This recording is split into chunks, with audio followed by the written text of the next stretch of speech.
Welcome to the Language Alchemy podcast, and thank you for joining me today. This is your host, Alejandra Siroka, a transformative communication teacher and coach who is devoted to helping multicultural individuals, change agents, and couples engaged in personal growth transform their lives and relationships through conscious communication. Thank you so much for being here today and for knowing how important it is to your life and relationships to communicate consciously and skillfully. Today, in your 15-minute transformative communication podcast workshop, I am going to teach you how to communicate with people with anxiety.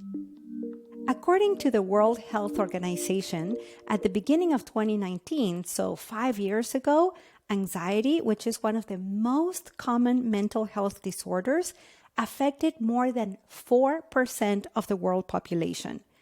That translates into 301 million people. Then, during the pandemic, the number of global anxiety increased by 25%, amounting to 376 million people. Now, this number represents the number of people who have been diagnosed with anxiety.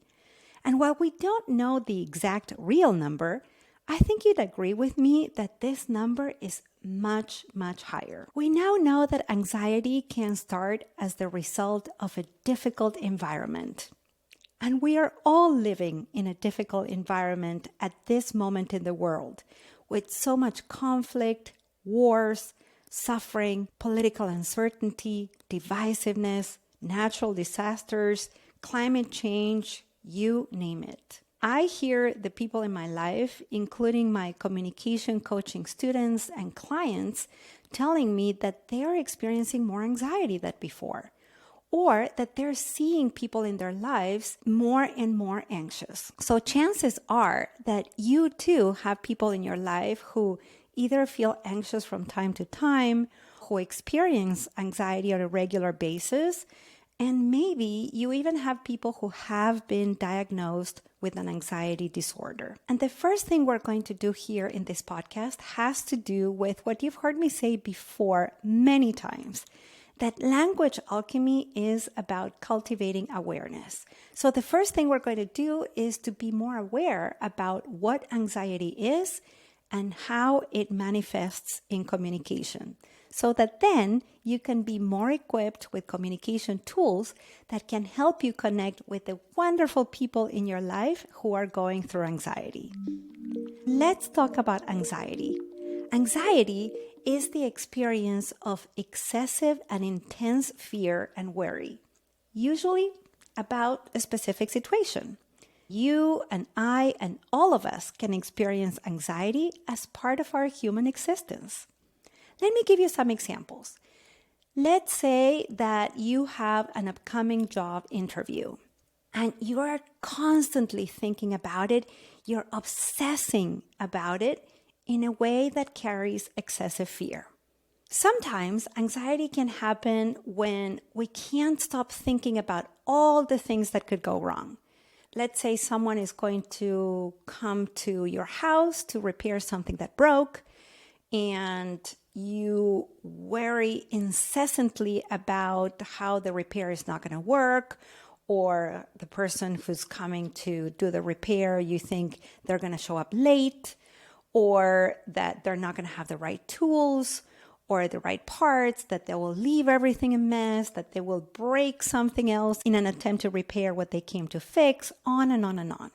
Anxiety can also be about everyday living activities, like being repetitively afraid that the children will make a mess during meal times, and not being able to stop thinking about how to prevent, control, or then clean the mess. Anxiety could also happen around social connection, like being overly worried about maybe what to wear at a social event for fear of not being liked, or anticipating the fear of being rejected. Anxiety that often starts during childhood or adolescence can be about anything really. The experience of regular anxiety affects the way people behave and communicate.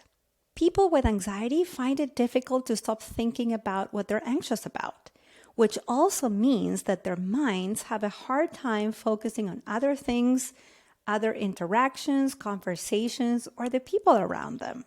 So let's look at some ways in which anxiety can influence people's communication.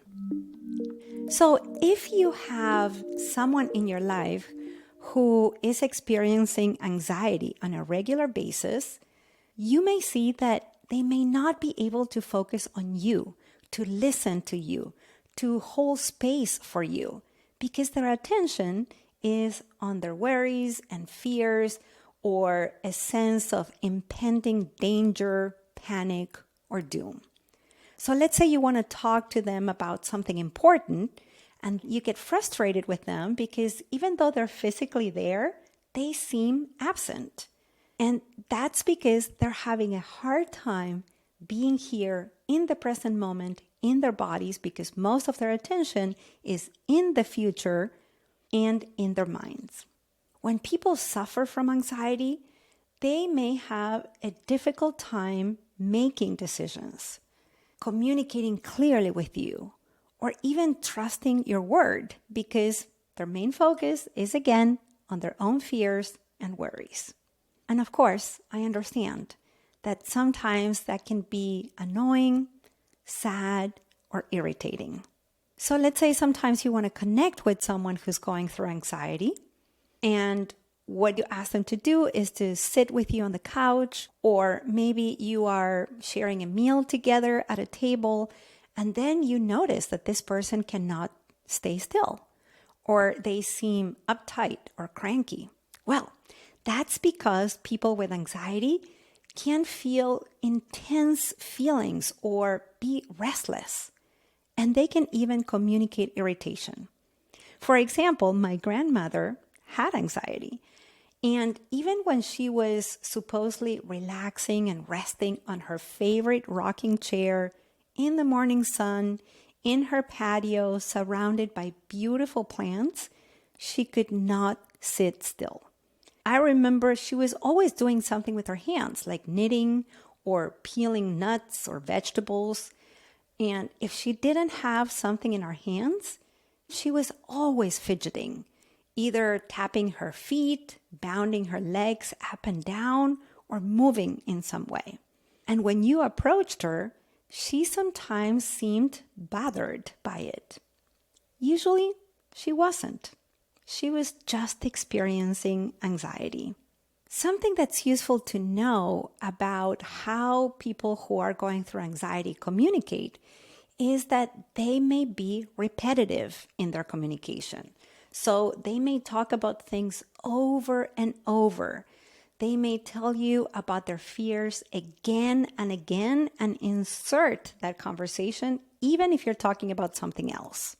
Also, people who experience anxiety have trouble sleeping, which also contributes to them being tired during the day and not being able to focus on the interaction with you. And if anxiety is more of a disorder, you may hear them talk about having digestive abdominal distress, heart palpitations, and even panic attacks. And while I am not suggesting that you diagnose the people in your life, unless you are a mental health care professional, I think it's useful to know what it might be like for people when they are going through anxiety and how anxiety might impact their communication so that you have greater understanding of their experience and you are more mindful and more skillful with your communication with them. So what are some things you can do when you communicate with someone who's experiencing anxiety? Today, I'm going to offer you 10 communication tools. Now, remember, communication depends on the context, on the relationship, and the intention.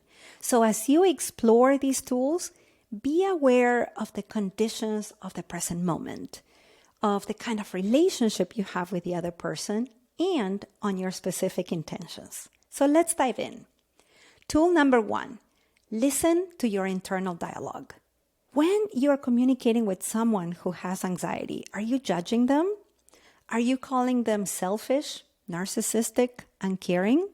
If so, what you can say to yourself in your internal dialogue is simply, this person seems to be experiencing anxiety.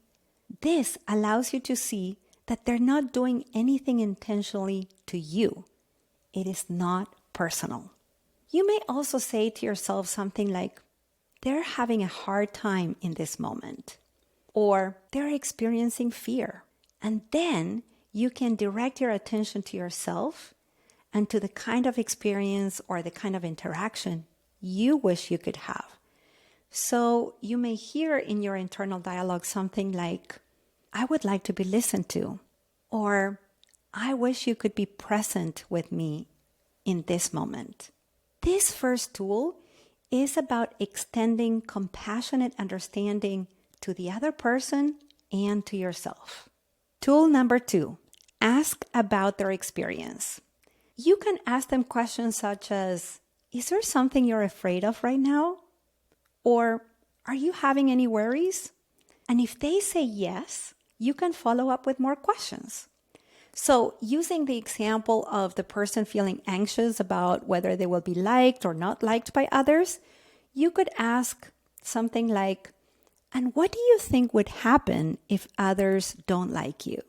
Sometimes this is useful because the more you ask questions like, and what do you think could happen if, the other person can get to the bottom of their fear, which can allow them to stop spinning in their minds, and sometimes it can help them realize that their fear is just that, fear. Tool number 3, acknowledge their experience. If they tell you about their experience of anxiety and they share about their fears or their worries, do not dismiss their experience. Do not say things like, you don't need to worry about that, or there's nothing to be afraid of, or come on, everything is going to be okay, or just be confident, you'll be fine. If they share their fear or their worries with you, simply acknowledge what they have said. So you could say something like, oh, you are afraid that you will not be liked by other people. Or, oh, I hear you're worried about making a mistake during your job interview. Now, how you say it is really important here because your tone of voice needs to be calm, kind, and reassuring when you acknowledge their experience. Tool number 4, help them find evidence of the contrary. For example, if they told you about their fear of not being liked, you could ask a question like, is that what usually happens, that others don't like you? You can ask these type of questions to help the other person find evidence of a contrary experience. Because maybe what they say is, no, people actually do like me, but I'm afraid of not being liked this time. So what you are doing there with your communication is that you're helping them decrease the amount of fear or worry. Or if you know this person well, you could say something like, it seems like a few times in the past when you shared with me that fear of not being liked, you had the opposite experience. You had a great time and you even made new friends. Do you remember such and such a time? And then you can tell them about a time or several times in the past when there's evidence of the contrary. Tool number 5, breathe deeply and sigh out loud. When people are anxious, they tend to have quick and shallow breaths. I work a lot with communication students and clients who have anxiety about communication. And I know that they cannot learn something new with me until they can make space in their minds for learning. If their minds are crowded with repetitive thoughts and worries, then they're not going to have room to consider something new or to explore different ways of communicating. So in those cases, I have training in observing how people breathe. And I know that when their breath is quick and shallow, their minds are cluttered. So I purposely slow down and deepen my breath. We also now know that when we are in the company of others, we tend to sink our breath. So if you slow your breath down, that's inviting them to do the same.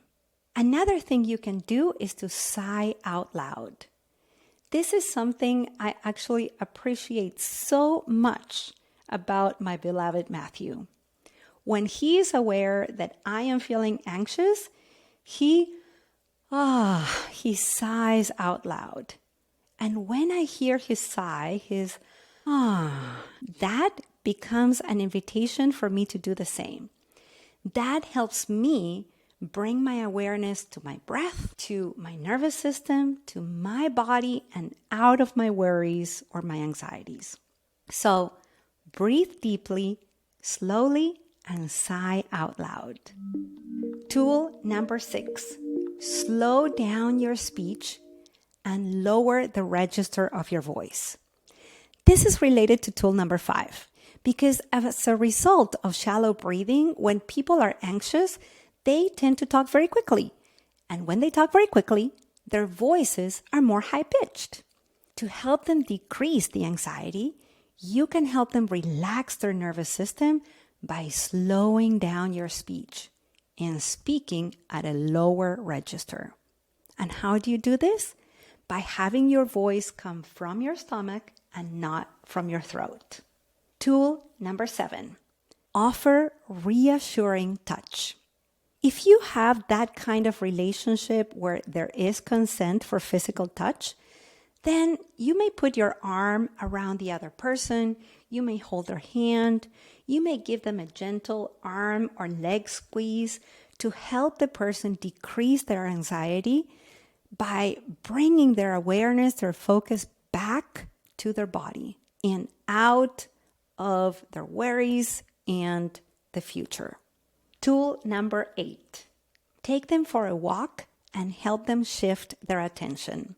I mentioned earlier that when people are anxious, it's hard for them to be still. So do something that requires movement, such as going for a walk, even if it's a short walk, like around the block or just for a few minutes. If that's not possible, take them to another room and then mention something useful, beautiful, noticeable about the surrounding. So if you're on a walk with them, you can show them flowers. You can point to the sky. You can ask them if they feel the lovely breeze on their cheeks. Or you can say, look at that dog running. Or do you hear that kid's laughter? Or talk about the music coming from a car. Or point to a beautiful object. Basically, what you are doing with your communication here is helping the other person come back to the present moment and to their current environment where there is safety and maybe beauty rather than worry or danger. Tool number 9, mention the possibility of certainty. When someone is anxious, they're worried or afraid about what could happen, about uncertainty. So you could talk about what's likely to happen. And you can give lots of details. For example, I have a friend who has a lot of anxiety. So I usually tell her not only where we're going to meet and what time and how long we're going to meet for, but I might also share with her what I might wear, what I will bring. So if, let's say, we're going for a hike, I may say something like, I am going to bring snacks for both of us. Or if we're meeting at a restaurant, I may send her the menu in advance. I might even share with her what we might talk about when we are together. I may say something like, when I see you, I want to hear about XYZ. Oh, and I also want to tell you about this or that that's going on in my life. Communicating all these details helps the other person have one less thing to worry about. Tool number 10, ask them about their needs for support. When someone shares with you that they're anxious, you can ask them these 3 questions. Number 1, what do you need? Number 2, what's something you can do to support yourself? And number 3, how can I support you? So those are 10 tools you can use to communicate skillfully with people with anxiety. And now let's recap what you've heard in this episode. Today, we talked about how to communicate skillfully with people who are going through anxiety. In the beginning, we talked about what anxiety is. Then we talked about how anxiety may show up in people's communication. And after that, I offered you 10 tools to communicate skillfully with people with anxiety. I hope these tools help you communicate with greater awareness, compassion, and confidence when the beautiful people in your life are experiencing anxiety.